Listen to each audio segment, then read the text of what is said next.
Allez, 1, 2, c'est parti. Je sais pas comment faire. Pas évident, je sais pas comment ils font les autres youtubeurs là.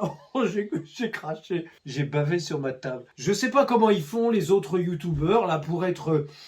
Oh, j'en vois un. Ah, c'est Thibaut InShape. Thibaut InShape. Thibaut, T-I-B-O.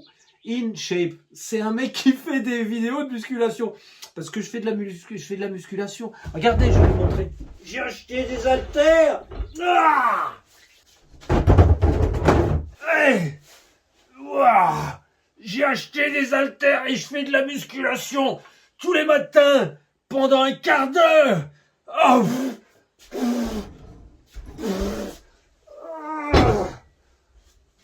bah oui, parce que faut se préparer, hein. Parce que sur un bateau, il y a une chose qu'il faut savoir, c'est que quand vous êtes... Ça va, je suis bien cadré là? Je sais pas, j'en sais rien. Quand vous êtes sur un bateau, il y a très peu d'efforts modérés et longs. C'est seulement des efforts courts et violents. Par exemple, voilà, vous faites un virement de bord. Faut tirer sur les écoutes d'un côté. Enfin, faut larguer d'un côté, reprendre le mou de l'autre. Je suis soufflé rien que d'avoir porté les haltères sur 2 mètres. Sur un bateau, c'est que des efforts courts et violents. Donc, une fois que vous avez viré de bord, par exemple, eh ben, il faut border votre génois, votre phoque. Et c'est-à-dire qu'il faut tourner avec une manivelle sur un winch. C'est une espèce de cabestan, une espèce de, comment on dit, j'ai oublié le mot, un treuil, voilà, c'est un genre de treuil manuel. Donc on tourne, comme ça, et il faut border la voile. Ça, c'est un effort qui dure très peu de temps, mais qui est très violent, très fort. Donc, faut être musclé, faut être balèze. Donc, du coup, je fais un petit peu, modérément de musculation. Voilà, donc, qu'est-ce que je disais? Oui, je disais, Thibaut InShape. Vous regarderez sa chaîne, parce que vraiment, ça vaut le coup. Le mec, il dit... Bonjour les amis, alors vous êtes les plus forts. Il parle un petit peu comme ça, comme Belmondo. Non mais allez voir sa chaîne, il est super le mec. Il est très sympa. Il cherche un peu ses mots de temps en temps, mais il est très à l'aise au niveau physique. Il est baraqué, tu sens qu'il bosse, jeune, en pleine forme et tout. Et il fait des vidéos, des millions de vues.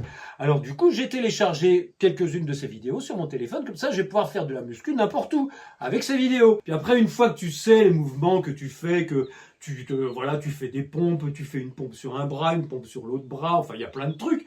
Et donc une fois que tu as appris tout ça, tu peux le faire n'importe où, quand tu veux, où tu veux. Tu peux faire des exercices pour les pectoraux, pour les biceps, tu peux travailler ta musculation. Enfin bref, et donc je disais, c'est pour ça que j'en venais là, ce gars-là, il a toujours une pêche quand il démarre sa vidéo et quand il termine sa vidéo. Salut, voilà, il est comme ça tout le temps. Et donc je me demande comment ils font les mecs pour avoir cette pêche-là. Il y en a un autre aussi, une vidéo de bateau. Alors lui, il parle avec ses bras comme ça. Comment il s'appelle? C'est un Américain. Colin, il s'appelle. C'est pas un Américain, c'est un Néo-Zélandais, pardon. Et donc, il est sur un beau gros catamaran qui s'appelle Parley, P-A-R-L-A-Y, Parley Revival. C'est le nom de son catamaran, c'est le nom de sa chaîne aussi. Bon, allez le voir si vous comprenez un petit peu l'anglais, vous mettez les sous-titres de YouTube, ça marche pas trop mal.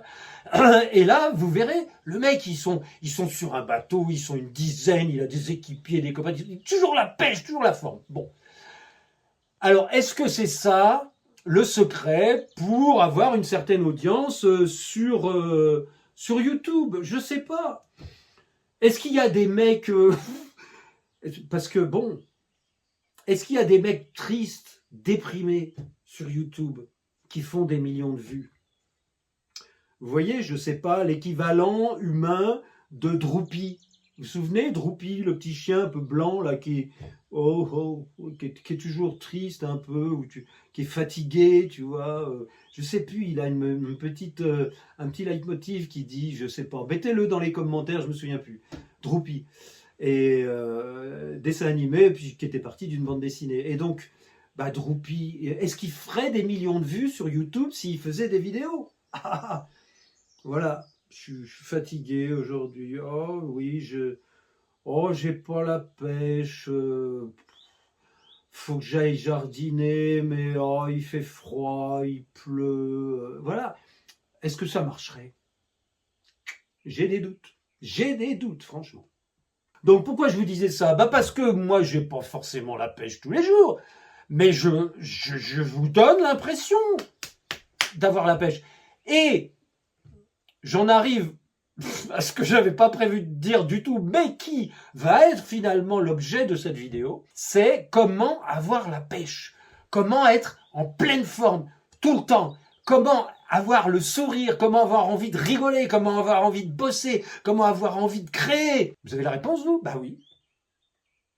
Il y a un moment, pour moi, je ne sais pas pour vous, mais il y a un moment, il faut se forcer un petit peu. Je pense que le bonheur, je pense que la pêche, il y en a qui vont bondir quand je vais dire ça, mais je pense que la pêche, le bonheur, la joie, je pense qu'à un moment donné, c'est une décision. Vous vous rendez compte?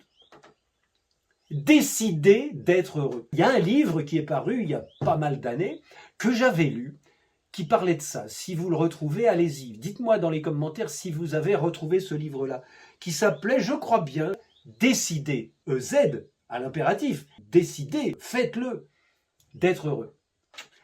Et je me souviens à l'époque que mon beau-père, il avait un petit peu des difficultés au niveau de son moral. Il était bien que dans son jardin, il détestait tout le monde, enfin la politique, tout ça. Il avait été un petit peu syndicaliste, mais bon, il commençait à être un peu âgé, ça n'allait pas très bien. Et je lui avais dit, oh, j'ai un bouquin pour vous qui s'appelle, je lui ai montré, Décider d'être heureux. Et il m'a dit, oh non, pas de ça pour moi. Non mais, alors, ça prouve bien que cette réaction-là, il y a des gens qui n'arrivent pas à atteindre le bonheur, qui n'arrivent pas à avoir la joie, l'enthousiasme quotidien, mais qui savent très bien que s'ils le décidaient tout simplement, ils peut-être y arriveraient. Sauf que il y a beaucoup de gens, moi y compris dans certaines circonstances, tout le monde y compris, on est content d'être malheureux. Il y a des périodes dans notre vie où ça nous convient d'être déprimé, ça nous convient de ne pas avoir le moral, ça nous convient d'être malheureux. Ça nous convient d'autant plus que ce sont des périodes clés de nos vies, bien entendu. Souvent, les périodes où on est déprimé, c'est des périodes clés de nos vies. J'ai un ami qui s'appelle Denis, peut-être il se reconnaîtra s'il voit cette vidéo, qui m'a dit un jour, écoutez bien, c'est une phrase magnifique, qui m'a dit un jour, plus qu'on en chie, moins qu'on est con. Ah bon, c'est un peu cru, je suis d'accord. Mais c'est vrai que quand on a des difficultés, quand on souffre, quand on n'est pas bien dans sa peau, quand on est mal, quand on va mal, eh bien, c'est une bonne chose, à mon avis, de profiter de ces moments. Parce que, pourquoi profiter d'un moment où on n'est pas bien? Parce que c'est un moment où on est en train d'apprendre, où on est en train d'évoluer, où on est en train de voir dans la réalité que quelque chose nous rend malheureux. Et le travail à faire pendant ces périodes-là, c'est de réfléchir, de se poser des questions, éventuellement de s'analyser ou de se faire analyser pour essayer de voir qu'est-ce qu'on a, nom de Dieu, qui fait qu'on n'est pas bien.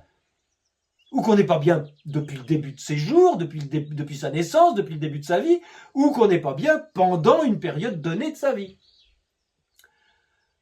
Donc voilà, c'était ça finalement le but de cette petite vidéo, c'était de dire les périodes difficiles, ce sont des périodes d'évolution, des cadeaux évolutifs, comme dirait Ghislaine Langto, que je vous conseille d'aller écouter, qui est vraiment très très très perché, mais qui est pleine de secrets, de vie. Les cadeaux évolutifs qu'on reçoit nous rendent malheureux, nous rendent dépressifs. Mais ce sont ces périodes-là qui vont nous faire partir en avant, qui vont nous faire avancer. Voilà ce que j'avais à vous dire. Donc profitons de ces moments dépressifs, tristes, et n'oublions pas que quand on peut, quand ces périodes-là sont passées, le bonheur, la joie, l'enthousiasme, c'est une décision. Une décision qu'il suffit de prendre à un moment donné. Tac! Ce matin, je sors, je suis pas bien, je suis fatigué. Allez, Il fait pas beau, il pleut, c'est bien, ça va mouiller le jardin, ça va arroser. Je vais pas avoir besoin d'aller à la rivière arroser. Trouvez des raisons pour que ça aille bien. Et décidez d'être heureux. Voilà, bon, je vous dis, c'était un peu n'importe quoi, on est parti dans tous les sens, mais bref. Salut, salut, je fais le geste de couper. Salut, salut, ciao, ciao, à la prochaine fois, à vendredi prochain, si Dieu veut. Ciao. Piou.